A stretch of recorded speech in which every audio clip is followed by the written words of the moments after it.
them to collapse this without anybody actually being in the gap, and they pick up a yard on a play like that. That was like the idea of gap and a half at its fullest. All right, now before we get into today's video, I want to give a shout out to BetUS, our sponsor for this NFL season and for today's video, because BetUS is offering a 150% deposit match on your first deposit using promo code YouTube150. That promo code will be down in the description. So sign up with BetUS, because over here, I want to show you the kind of options that you have. We know how we have all these sporting events. We have the odds and lines. We have the prop bets that we did a video on before the game, which was close. That's just unfortunately, man, the injuries were crazy. However, they also have some NFL futures that might be worth getting into if you want to bet on the Lions now rather than later, especially if we keep winning, because these odds will probably just get worse and worse. First off, NFL Super Bowl odds. Lions are currently plus 1,200 to win the Super Bowl. And if I looked at this correctly, that is tied for 4th best odds in the NFL to win the Super Bowl with a team like the Philadelphia Eagles. Only Buffalo, Kansas City, and San Fran have better odds to win the Super Bowl as of right now. So this might be the best time to get in on that. Plus, I like our chances a lot better than Philadelphia.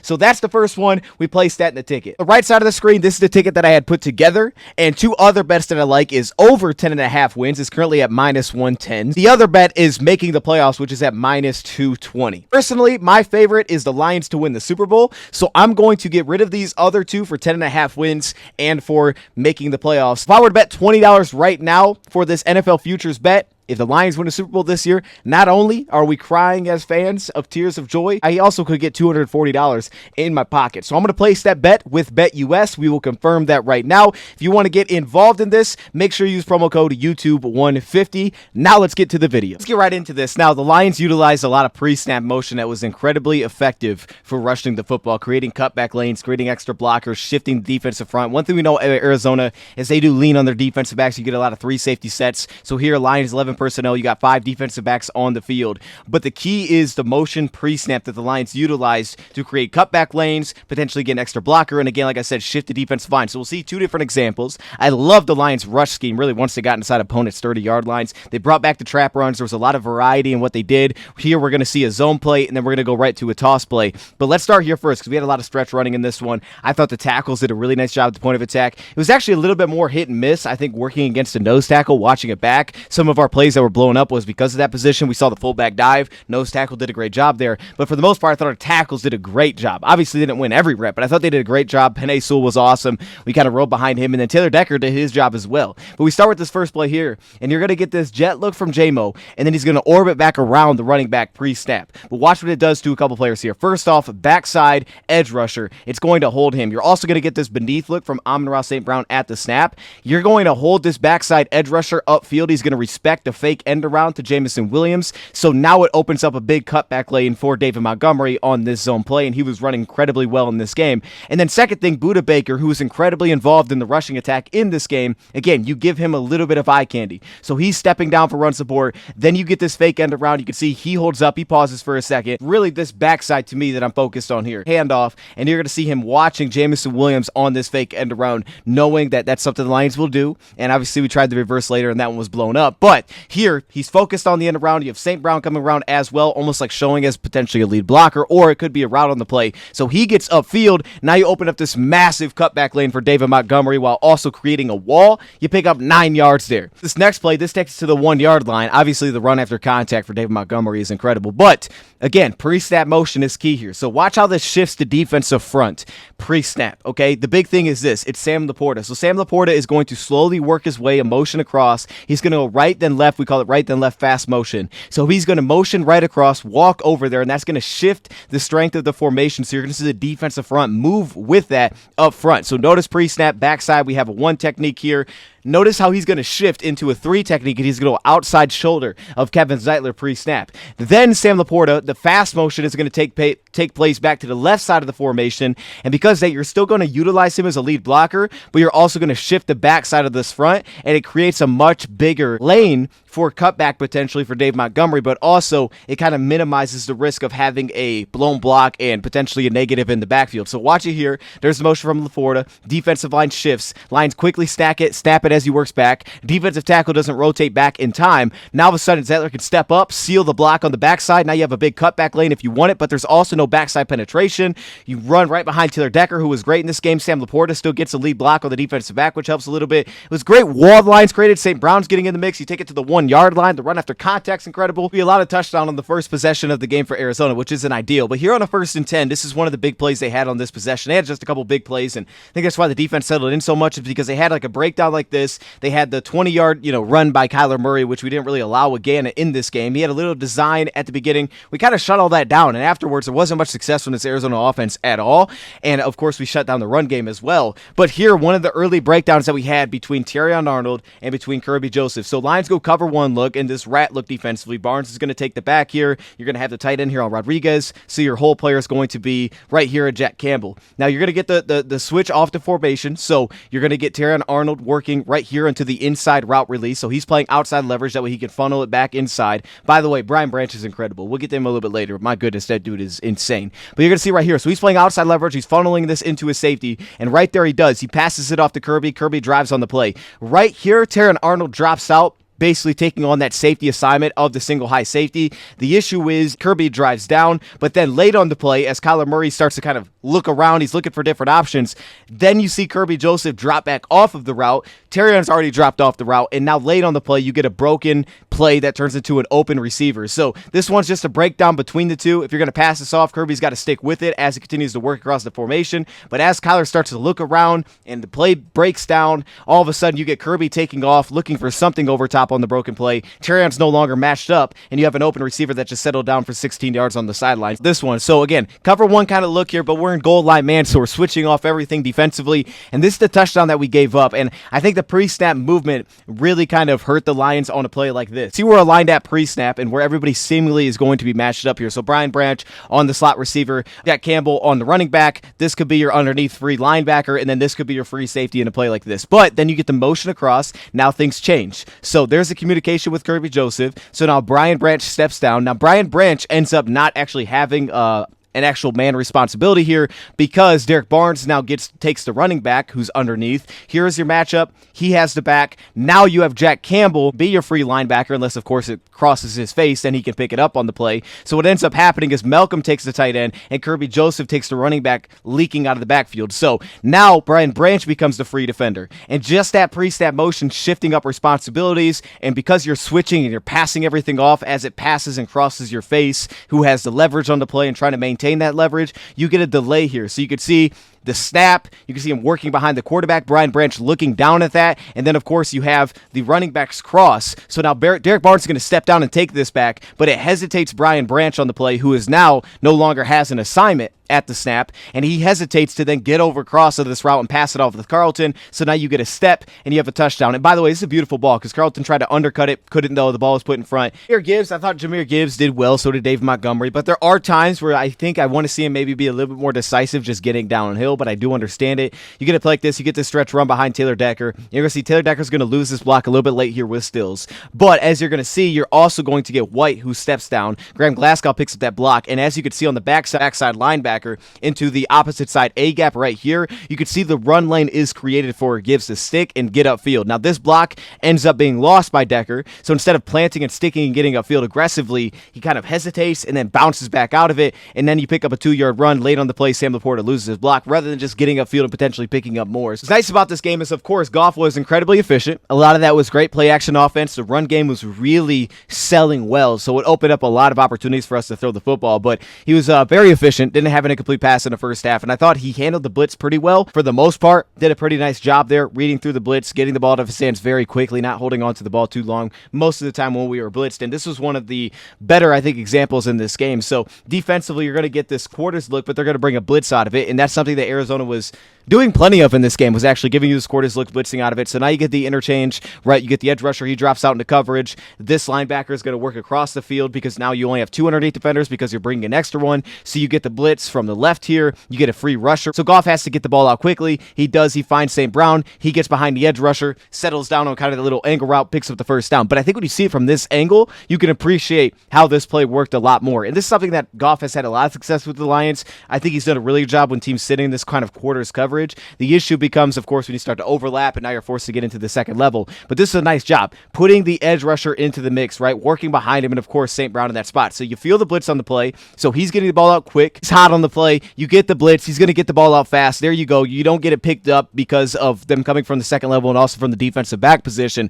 But if you notice Goff's eyes on this play, it was really good composure here to really hold this underneath defender, because now St. Brown has worked behind the edge rusher who's dropped out. He's immediately behind him. So this linebacker doesn't know where the route is. He's just simply watching Jared Goff's eyes to see if he can get a tell on it. And I think versus week 1, from where we were throwing to St. to where we are now, looks a lot more comfortable just a few weeks later, and that's a big positive. So you can see right here with Goff's eyes, looking right, holding right. You can see the linebacker on the play doesn't step in front of the route because Goff isn't looking at the route. You can see right now he's staring right at the linebacker, so he's able to hold the backer while feeling that pressure and still lead St. Brown. We end up picking up 20 yards on the play like that. So that's just something that's a real growth point, I think, from where we were week 1, and that's kind of what we know of Goff to do underneath, handle the blitz really well. That's what's expected, and it was good to see that kind of come to life here in week 3. Things coming to life, man. Like I said, I love the fact that the Lions kind of got back into that bag that they were in last week against Tampa Bay with some of the run scheme that they utilized. And here again, like really once we were inside of 30, here on a trap run, I love this. I love trap warrant runs. I love whams.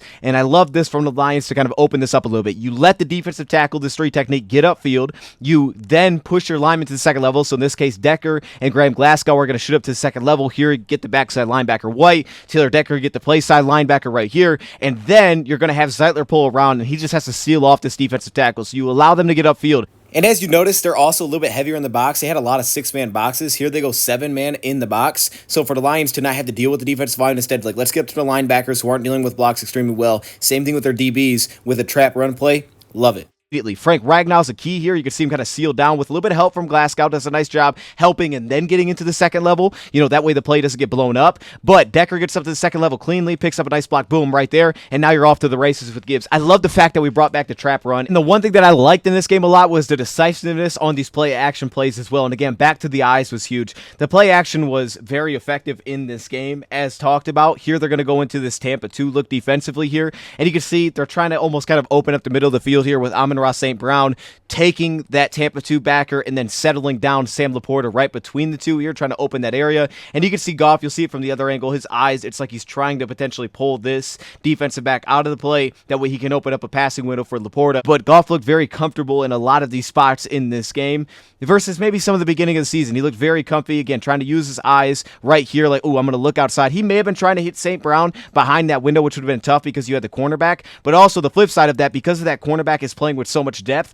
it also tells you that Brock Wright is going to be open. Because right here between Sean Murphy-Bunting and Jalen Thompson, who roll down, and this is where they give you all these different looks post-snap, between those two guys who are in underneath coverage and the linebacker pulled out on the play, if Goff wants to try to hit St. Brown crossing Kaiser White and getting into this kind of window right here between the safety and the cornerback, that would mean that if the cornerback has this kind of depth, it tells you that the check down is open. So Goff can pick that up from just looking at St. Brown. The other part of this is he can look at St. Brown, potentially if he sees Thompson drift, he can then fire this pass away and step up and try to hit Laporta. But not having an opportunity to step up here with Zeitler, having to pull back on the play, but also getting the information that he needed that, hey, this cornerback's drifting out because I can see him when I look to St. Brown. Now you know that the check down is open. And again, good ball, 10 yards on the play. There was a play left out there early in the game, potentially to J-Mo, but still it was like, hey, we got 3 yards rather than him pushing it down the field. I thought he could have on the play, but, you know, you'll still take that over nothing. It's like, all right, whatever. You took 3 yards. You didn't put it in the harm's way. That's fine. I'll take that. Our offense, we can't be turning the ball over left and right. Another play like this, right, you get a third down look, and it was a lot of creativity from Jonathan Gadden. You almost kind of get a combo coverage look here where you're going to get basically a cover 2 look on this backside. So you're going to bracket in J-Mo. They're going to bracket him in trying to go vertical so they don't give us the shot play. Then on the backside, they almost give you kind of a palms look here because they're kind of like giving this a combination look where it's almost like they're just straight manned up, but almost like a palms look where, hey, if this goes vertical, we can pass it off to the safety, so safety's going to drift back over top of it. So this play was covered up pretty well here, and you can see some of the creativity that Gannon had in this game, which made it a little bit difficult to find a great read early. He gets off of Jameson Williams, but then here on the backside, again, sitting in zone coverage, he steps down, takes away Laporta. White ended up carrying Sam Laporta on this play and not staying underneath in zone coverage, probably because David Montgomery didn't become a threat. If David Montgomery would have came out of the backfield, Kaiser White may have went out there and helped, but he didn't. So he ends up carrying Sam Laporta on this play. Now you get a free backside defender because you don't have to switch these two off. So you get this bracketed in. St. Brown is bracketed in as well on this play between the safety now who doesn't have that vertical threat and the cornerback in the slot. The only one-on-one really was Tim Patrick down on the backside. Potentially open was actually Tim Patrick, who ran a really nice curl route. His defender fell. But that's also how the field conditions were. We had a lot of people falling. Some of our run plays just kind of shut down because guys were slipping on the ground. So it was a mess. The field conditions threw some things off, and it was kind of weird because it did play a pretty big impact over the game. Some plays were blown up just because of that alone. Then you can see on the backside here, Graham Glasgow doesn't give any help in pass protection. So when Goff steps up and he works around to their decker, Graham Glasgow isn't really there to help and pick it up. Lions defensively, a couple of key things here. First off, Arizona's going to pick up 9 yards, and you're going to see Lions go into their own palms look here defensively. And usually they do this against trips formations. So Jack Campbell, again, can play the underneath. If it goes vertical, Kirby Joseph would pick it up here at the safety position. So on the backside, you get kind of the straightforward quarters look defensively, and you're going to get the dig route, which is one of the most difficult coverages for a safety to cover. This coverage defensively because he's going to break right in front of his face. He's reading through the number 2 receiver with, again, the linebacker here. So now you have it break his face. He nearly got on to making this play, stepping down on this dig route, but they end up picking up 9 yards. Oh, there isn't a ton I even want to show from this play in particular. Just in general, the idea that the Lions on third down were consistently able to go cover one defensively and have as much success as they did was pretty amazing. And I know I've said this, but I think this is going to work really well going forward, is their third down defense isn't entirely complex or based on like we're confusing the other team or the opponent. It's more so our guys just winning up front and in the back end and not giving your first read open. Like sometimes it will be. If our first guy loses, then your first read's open. But if we're really strong and well-rounded in the back end, there's a lot of times where that first read may not actually be the guy that gets open, even if someone loses defensively. So you just force them to hold on the ball to number 2. That's where you get some of this pressure, and that's where pressure really becomes effective. You get sacks, things like that. So play like this, cover 1, right? You get this drag route from Arnold. That's where the ball's going to go. But Malcolm gets out there into the flat. And another thing that I like about the man is, man, we are doing a really nice job with depth, right? Malcolm Rodriguez fires downhill, then gets out to the flat. Depth and spacing has been massive. We're not getting caught off guard by pick plays very often. Amik Robertson sits down here with the over route. Carlton Davis is physical, stays outside leverage on the corner route here for Michael Wilson, knowing that he has inside safety help. So everybody's playing to their help. They know where their help is well. Again, Terrion races across with this drag route. Then you have Campbell underneath who's just chucking guys as that rat backer. Plus, up front, you're getting guys that are winning. You're getting multiple players. In this case, Davenport, Hutchinson, Levi gets the quarterback hit. But it is cool the Lions are able to kind of simplify things defensively, yet it's still difficult for an offense to execute against, even if you know what we're doing. Now, speaking of that, how about offensively, man? Again, like I said, Goff was decisive. I thought his eyes were so much better in this game, and you could see that it's taken big steps over the last couple of weeks. This is like the ideal game that we want to play. 23 times passing. Goff's incredibly efficient. Couple of big chunk plays, and he's really good with his eyes. He's making good decisions when under pressure, or against a blitz, I should say more so, because under pressure is difficult, but against a blitz. And this is a great example here, right? So defensively, you're going to get, I believe, this cover 3 blitz defensively. So again, one less underneath defender. You're going to see the blitz here. The safety steps down. He's going to play underneath coverage. But the key is, again, going to be Jared Goff's eyes. Now, the run fake is also massive because Kaiser White, you see Brock Wright leading the way. He gets real attention from White here stepping down, but it's going to be play fake. So everybody kind of bites on the run. Now it's a play fake, but now he's got the flat responsibility, so he can't drift out. So he stays underneath, which the play fake kind of marries together right with the route, which is beautiful on the play, the kind of swing out here. Now you get this 2-man concept where J-Mo's going to push vertical in this deep post. You're going to work right behind him with Laporta on the corner route, and then Goff's eyes are going to do the rest. Jalen Thompson, because they're blitzing, one less underneath defender, they're going to work his eyes. Now, he's got a long way to go on this play because of the way that they're rolling their safeties, right? He becomes the free safety. This is the player that rolls into the box, and you're going to see that on this play. Mac Wilson is actually going to be the flat defender, so he's more middle field, but they have more room to cover because they're blitzing on the play, and credit to the Lions. They picked up all 5 rushers really well here. But then you're going to see from the other perspective how it was then Jared Goff's eyes they were able to sell this. Now, Jameson Williams' vertical threat has been opening up cornerbacks a ton, and it did it a ton in this game. Jameson Williams' vertical threat alone was effective at opening up routes. So you can see it here, right? Outside third corner, there's the push vertical into this fade route. He's not able to break it off and plant and stick and drive down on Laporta, so you stack him up. He's worried about that over top. You can see he's working that way, but there's a huge gap that's left into coverage because leverage-wise, Jameson Williams can out-leverage a safety or a cornerback so fast without kind of bracketing it in. So then when you see it from the other perspective, Goff's eyes, you can see what I'm saying. Watch Jalen Thompson here underneath. So that's the one defender we're really worried about. You can see Goff's eyes looking at at Jalen Thompson, he can hold this middle field. That way he doesn't undercut the route, because that's really the only threat. Plus, potentially, if the outside corner is looking at Goff, right, you can keep pushing him vertical by looking at Jameson Williams, making him think this is going to go vertical. But I think it's really just about Thompson right here underneath in coverage, and that's what Goff is able to hold with his eyes here. He's able to look middle field, stop allowing him to kind of undercut this route. Same thing with cornerbacks too, to keep pushing vertical, and then you open up this deep corner, and there's so much space here that he doesn't even have to be on the money with the throw. Just put it up there and let Laporta go get it. Again, your pass protection gets support because they're all playing the run at first. Even though it's a 5-man rush, everybody's kind of playing the run or not immediately getting upfield. And then again, the route detail is also beautiful from Laporta and Jameson to give that vertical press and not give a tell that the corner break is coming. And you pick up a huge chunk play. The thing I liked about the coverage is just how sound they were pre-snap. So we saw some breakdown first possession, but really after that, they were really sound in the back end in coverage. And here you can see it. Lines are going since quarters looked defensively. And you're going to see how sound they pick this up. So Meek passes it off. Now he becomes an underneath defender. Brian Branch steps down. He just picks it up in coverage as, you know, your safety slash cornerback as well. So they're able to just kind of pass everything off here.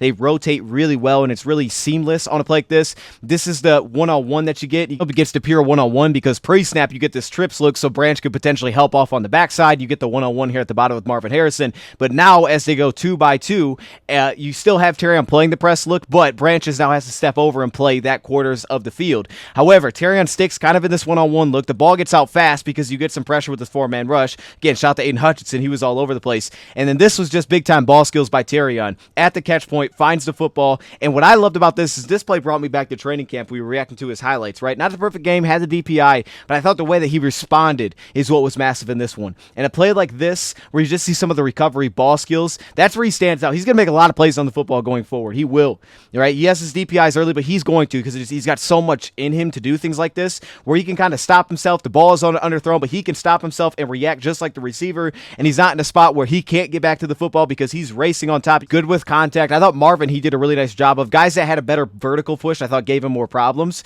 but being able to play with some contact here and then find the ball, read through the receiver's eyes, find the ball, recover athletically, and still be in a spot to make a play on the football. That's just some of the flexion that this guy has to be moving at that speed to an underthrown ball to then be able to get his head turned around and get his hands on the football just like this. That's incredible. That's big time ball skills, and that's what he's capable of. And on a play like this defensive pass interference, I still feel like I can absolutely live with this. Like, yes, it got called, but I can live with how Carlton Davis played this in coverage. I walked away from this, man, at one point, was like, man, I feel like I could cry right now watching these defensive backs, man. Having these dudes, and man, having Carlton is awesome. Obviously left towards the end of the game, which is not great, but just having that guy out there makes you feel so good about this cornerback room. And it's even the pass interference calls just like this, because again, Lions go cover one defensively, so they're manning up. There's nothing crazy really happening here.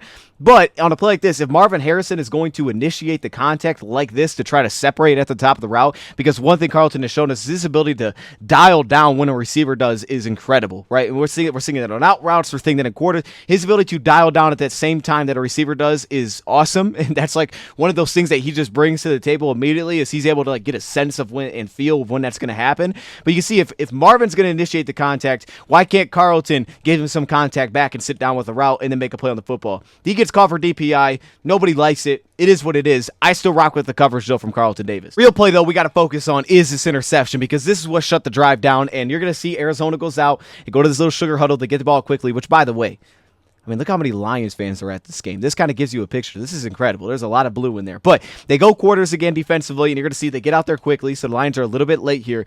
And the big thing is this. It's Kirby Joseph, of course, making the interception. But watch how Kirby Joseph plays this, man. It's truly incredible to watch the hips and the ball tracking ability just like he has right here. So outside, inside, again, he could funnel everything in as a cornerback here. So Terrion gets outside, funnels it back into his safety. Same thing on this backside here with Carlton Davis. You're going to get this dig route. He tried to pass it off. Brian Branch is dropping out there late, so there is a window. Jack does a nice job getting depth, and you can see Kyler peeked over there for 1 second, and then he was like, nope, I'm taking the shot play. You're going to see it play. You're going to see it right. When you slow it down, you realize that Kirby Joseph is simply just reading that front side shoulder of Kyler Murray. When he sees the front side shoulder start to flip, he starts to open his body. That's when he flips himself back, when Kyler Murray then pushes his target back to the receiver nearest to him. Here he's going to peek right there. He peeks to it, doesn't like it. I think a big part of that is the depth. And then Terrion seemingly is starting to read through onto this receiver on the dig route, which I do like the awareness on a play like this, seemingly to read through that, kind of dial itself down. But that puts Kirby Joseph in the spot here, right? That put Kirby Joseph in the spotlight here.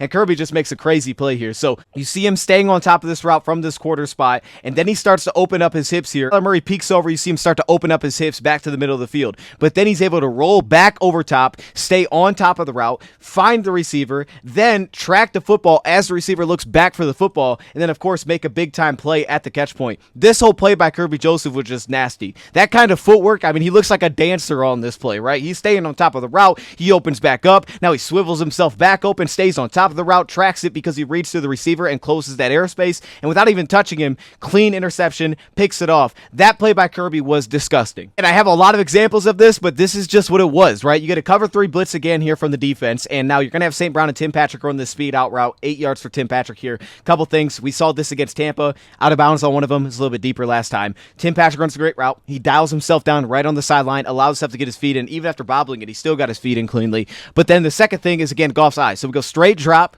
right? Here's your safety rolling down, so he is dealing with St. Brown. He's responsible for that now.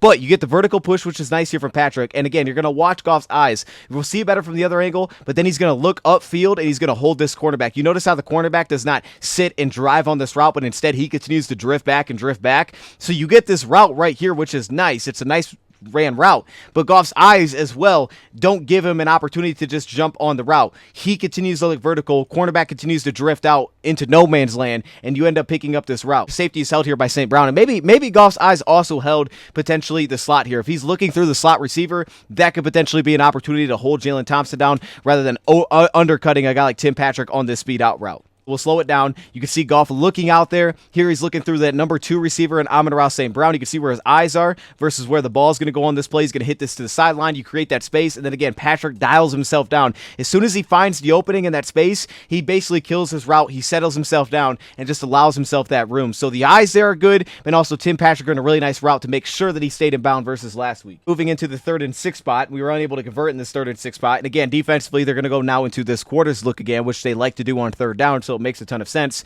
They're also going to blitz on this play, so they're going to get pressure here, and that really is what kind of affects everything for the Lions on this left side. You're going to see right here, they get the pressure, they get 2 free rushers on the backside, so Goff has to get this ball out fast.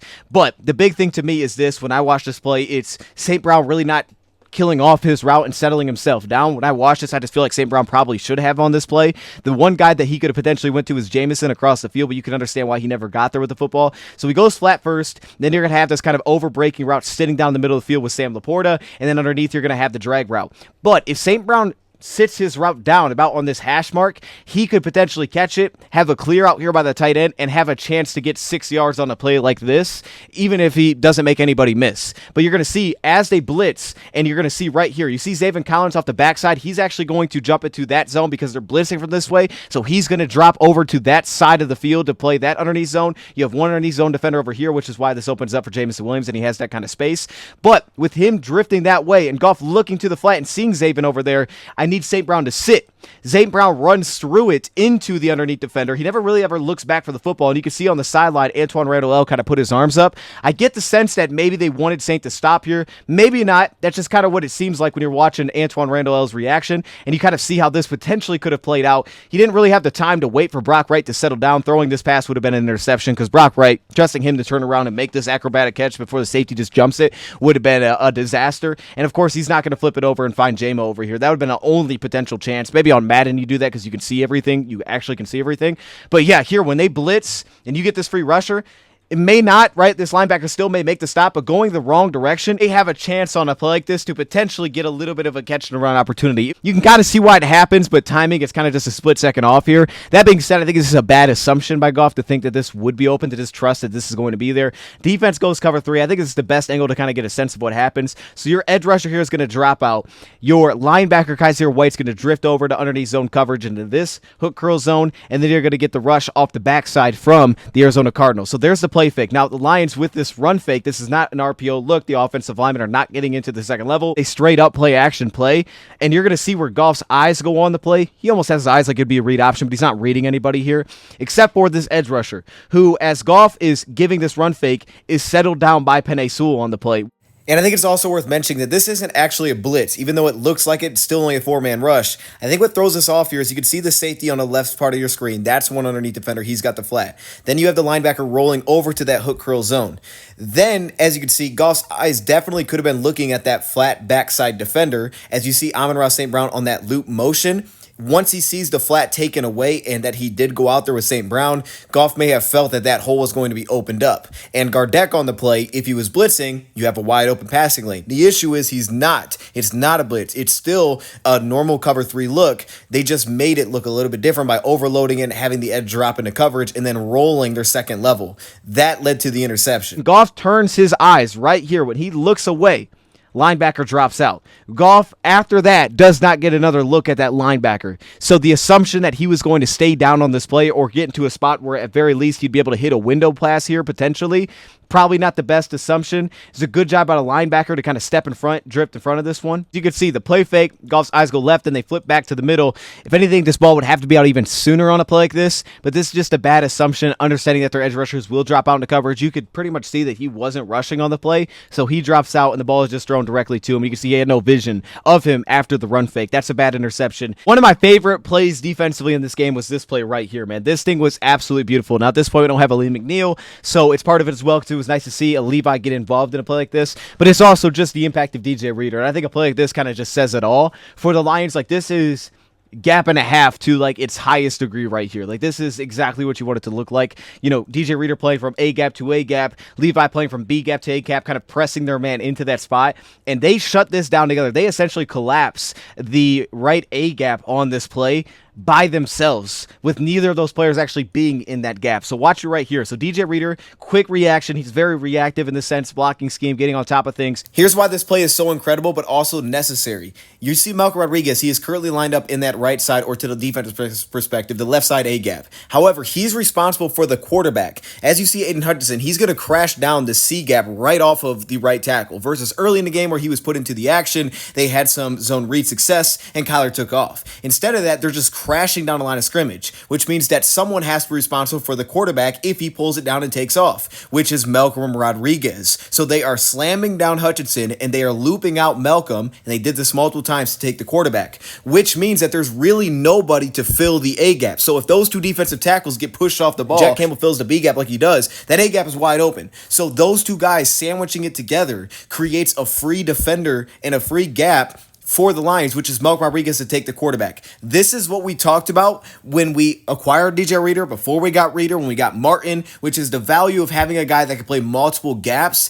can allow us to get freer defenders in the second level, just like this, so we can handle the mobility of quarterbacks. Notice Kyler did not have any of this success once the Lions made this change. So very reactive, corkscrews down, gets good contact, and just settles himself down. Then, after the double team block leaves, you're going to see him kind of settle down and just lock out. There's no lane created on his side. Then on the backside, Levi gets into his block low, gets a really nice upper body push, kind of just shoves the right guard Will Hernandez into the gap, and then from there, kind of loses some of the leverage a little bit as the lineman resets, but then resettles himself down and just kind of locks out. Both those guys collapse the A gap on a play like this, and because of that, now unfortunately this is one where Davenport locks out, he gets chopped down, he gets hurt, it stinks, I hate seeing this, but in the interior, it was actually great to see the kind of push they had together here, for them to collapse this without anybody actually being in the gap, and they pick up a yard on a play like that. That was like the idea of gap and a half at its fullest. Again, not perfect. He didn't have every block was great, but here you can see him at the point of attack working one-on-one in stills, and this is just what he's capable of.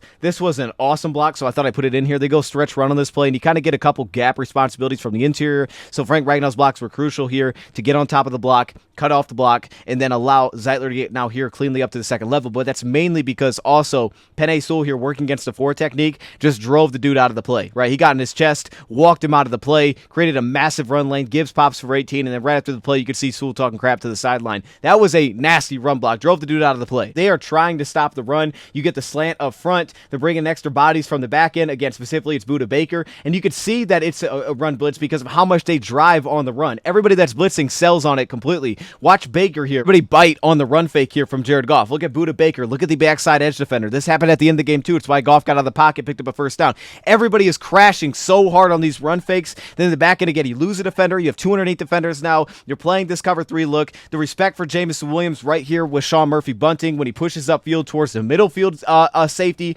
There's no pass off for whatever reason in the back end between the safety and corner. Safety never even gets to a spot to pick this up, but then Jameson breaks it back outside. So even if he did try to pick this up, your leverage would be here. Now you create a levels, and you have both these guys. You have either Jameson or St. Brown open, so it wouldn't have mattered really. But this safety is also not in a spot to dive down and pass this off from the backside cornerback. He's just drifting to the middle of the field on the play like this. If they were to pass these things off, right, then you could potentially get Jameson one-on-one over top, but they're not switching it in the back end.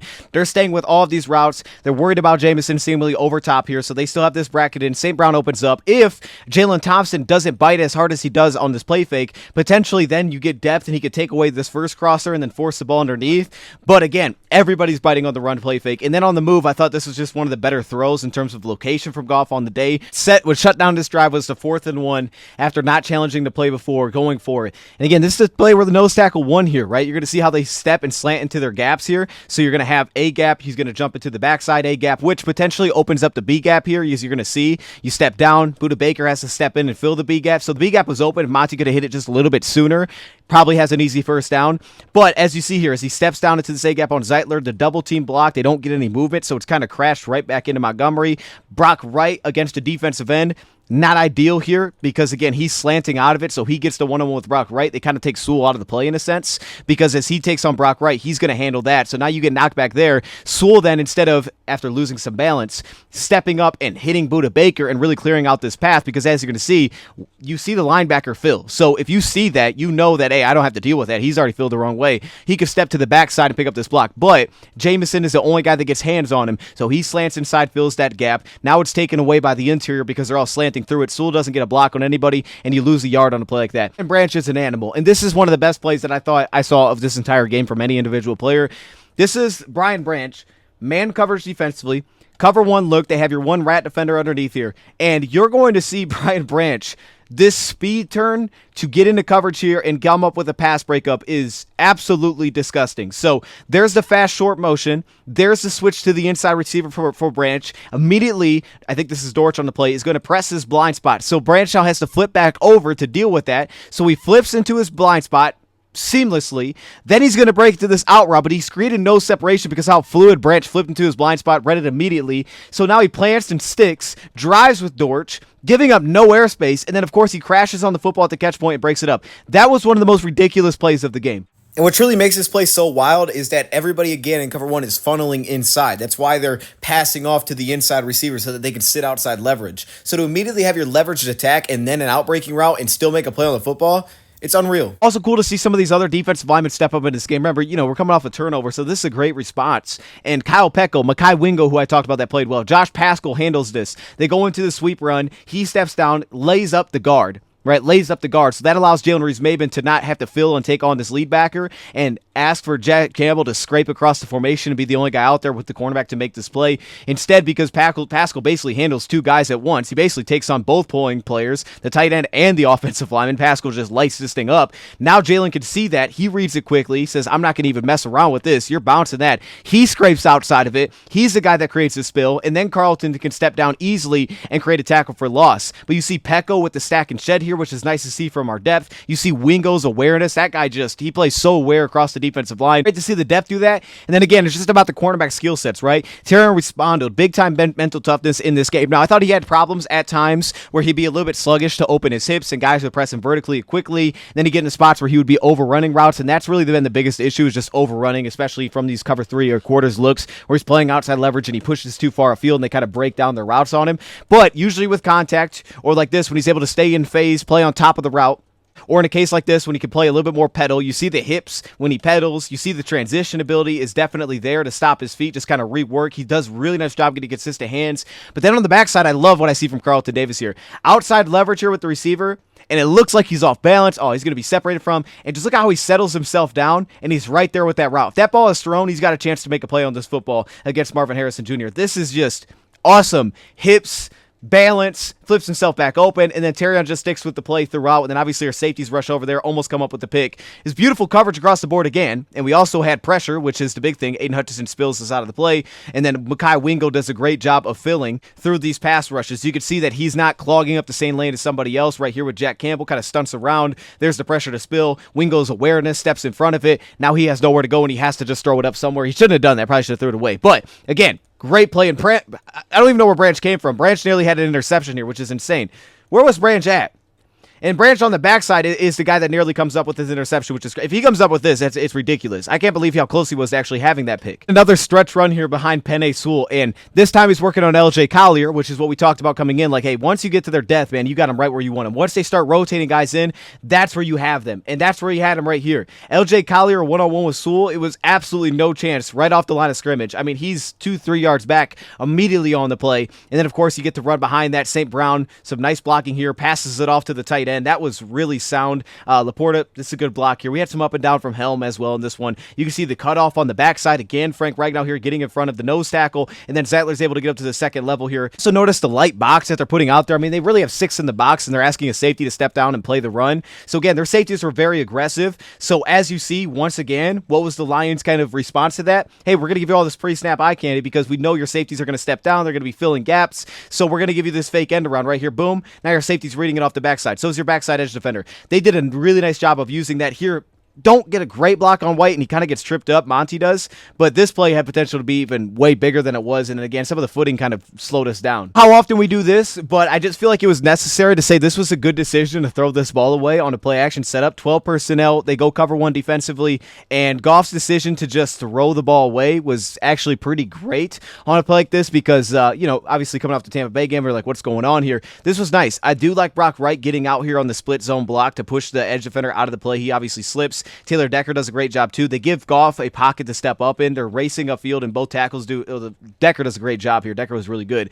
But if you notice downfield, the decision-making was awesome here by Goff just not to put this anywhere. You can see he wants St. Brown on Thompson. Thompson does a nice job, sits outside leverage with middle safety help, doesn't give it up, so St. doesn't break it. As soon as he sees that that's not there, he goes to his check down. Linebacker step down on it, so immediately he transitions and rips it to the ground instead of firing it to him. It was nice to see just a good decision there. He just did a nice job of blitzing and bringing pressure and making Kyler uncomfortable, but still doing it with good pass rush integrity. And I think this was a good example of it. Like we talked about coming in, I called him like squeamish or whatever when he felt pressure. He was just super sensitive to pressure.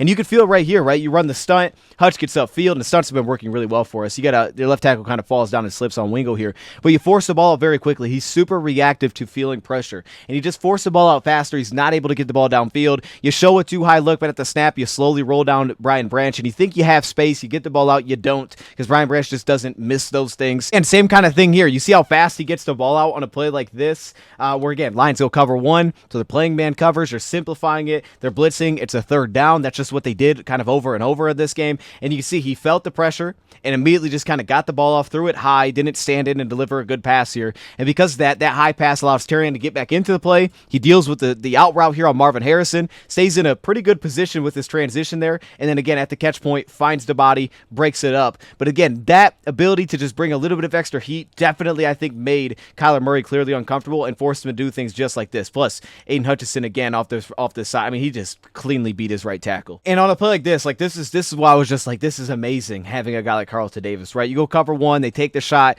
it's one-on-one, that's their best receiver, and this is the matchup that an offense usually wants. And, they made a couple of great grabs, but for the most part, man, we just felt like we were winning that battle. Here, one-on-one with Carlton.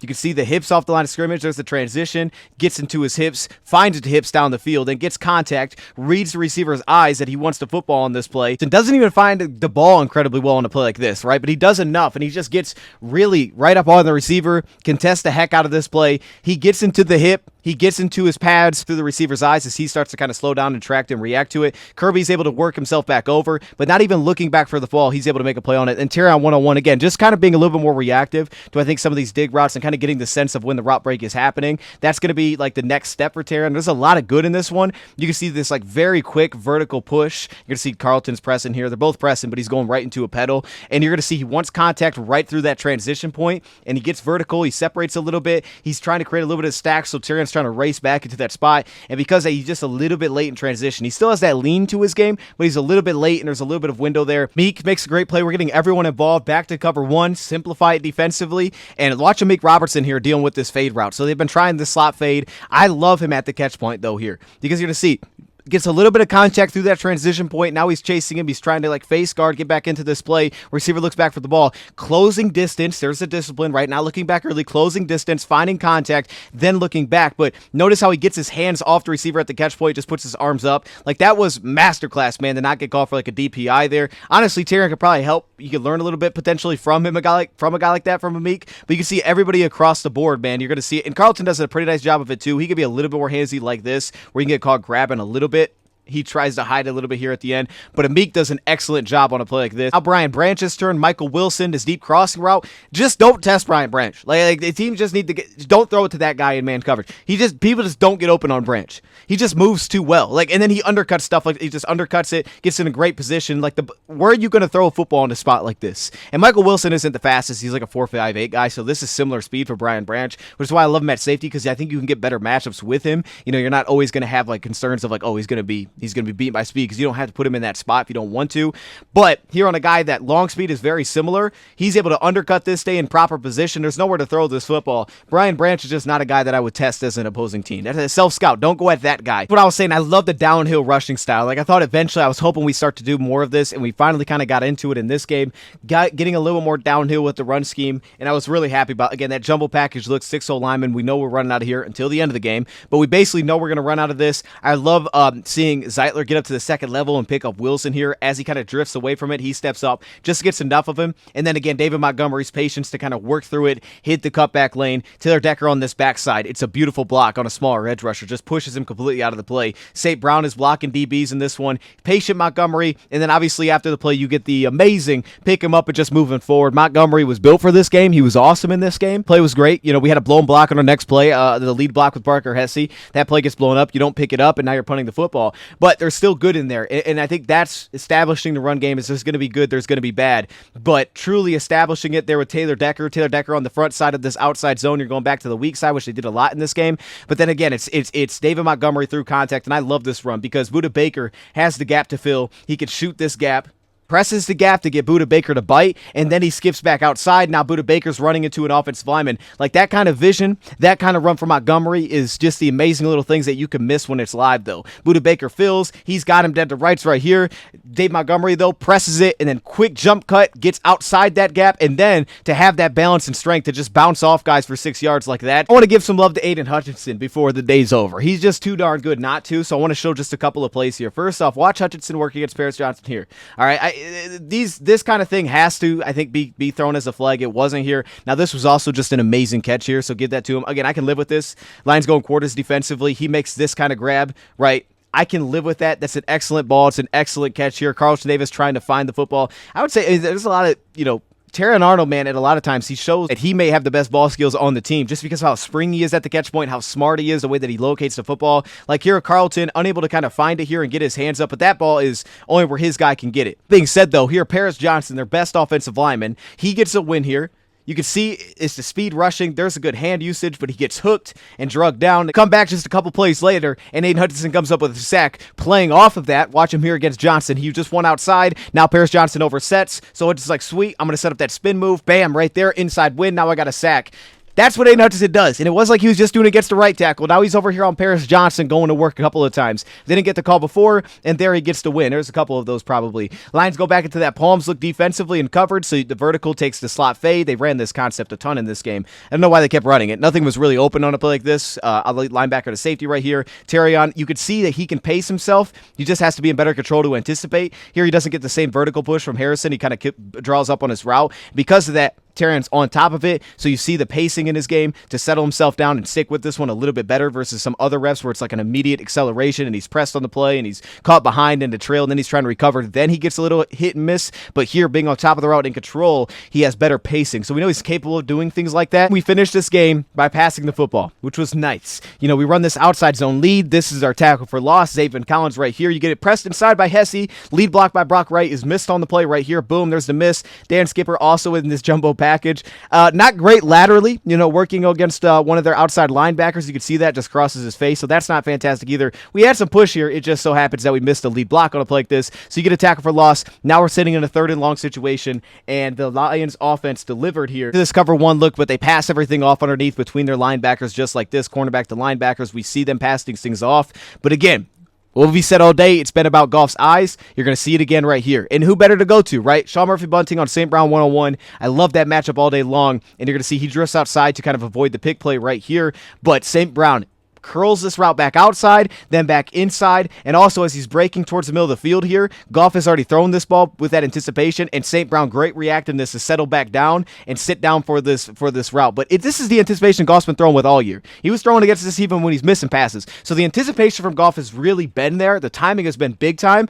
Today, in this game, his eyes came along with it, and they were really good as well. This is also great pass protection as well for Goff in this pocket. Again, Sam Laporta on the outside. Guys are falling down, but it's great pocket. But then also the timing to press this route outside with the post route with Budda Baker, where it doesn't break before where Budda can drive on it and force you to go over top. Now it's like, well, both routes are kind of on the same page right here. So you kind of have to make a decision and be patient on it. But then again, as Baker continues to drop into coverage, let's flip it around. Last peek before he throws it. So he starts middle of the field. They drop out, steps up in the pocket. He's looking right to go that way with the football on this play. And then he comes back to the middle of the field before he lets the sting rip, pushes Budda Baker, opens Budda Baker back up, and then he fires it to St. Brown before he even gets out of his break. So now we'll see it from the other perspective, and you'll get to see how this one looks.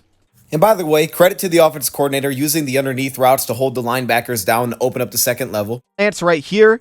Right, Budda Baker potentially could read this and drive on it right here from St. Brown, but Goff, as he hitches upfield, looks back middle of the field and holds him, then comes back and rips it. Does not allow Baker to step down and drive on this route. That's the kind of thing that we have been seeing from Goff in this game all game long. Let's go the heavy package. You're thinking, oh, for sure they're running this, and they don't. And you end up getting a breakdown kind of in the back end because the Lions don't run this, where when they're manned up defensively here, you're going to see kind of the confusion. You have the 6th offensive lineman. This is the key one. It's Helm, because his Helm down blocks and then gets upfield. You're going to see that he's going to pass this off to the safety, but as he passed this off to Budda Baker, the safety, he then realizes, like, oh, Helm didn't just cross. He pushed back upfield. So now he's got to turn around and go find that route. So he turns around to go find it, realizing now it's a pass play because, again, they're all biting on the run. So it kind of delays the eyes here. Everybody thinking, oh, this is a run. He realized, like, oh, he didn't hand it off. He's booting back around. I got to go find my route. I just passed that to nobody, and he went vertical. So when he flips around, if he has his eyes and he's playing through Helm, maybe this is a spot where, hey, he's able to get off his play,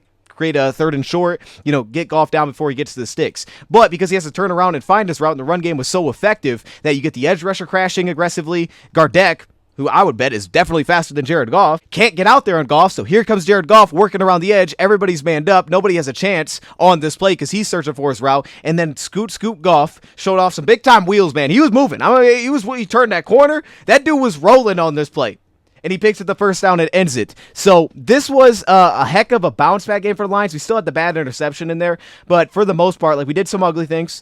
We had some bad flags. Defensively, we shut down the run. The cornerback room, not perfect, but my goodness, guys took turns just making big-time plays, and this was a huge day for those guys. Hopefully, we come out here relatively healthy. Linebacker-wise, we didn't show a ton of it. We had Jalen play on the line. We saw some Ben Neiman. I think I like Ben Neiman most in that spot, but they definitely need to get Alex Anzalone back because Jalen really struggled, I think, playing kind of that sandbacker role for the Lions. A lot of times they seem to play it towards the field side, but I just didn't think it was great because they could just run at him there. So I think for the Lions, that one, Ben Neiman might have to be that guy, or you have to put Campbell back there and then put Alex back at off ball with Malcolm, because I thought Malcolm did some good things, or Jalen.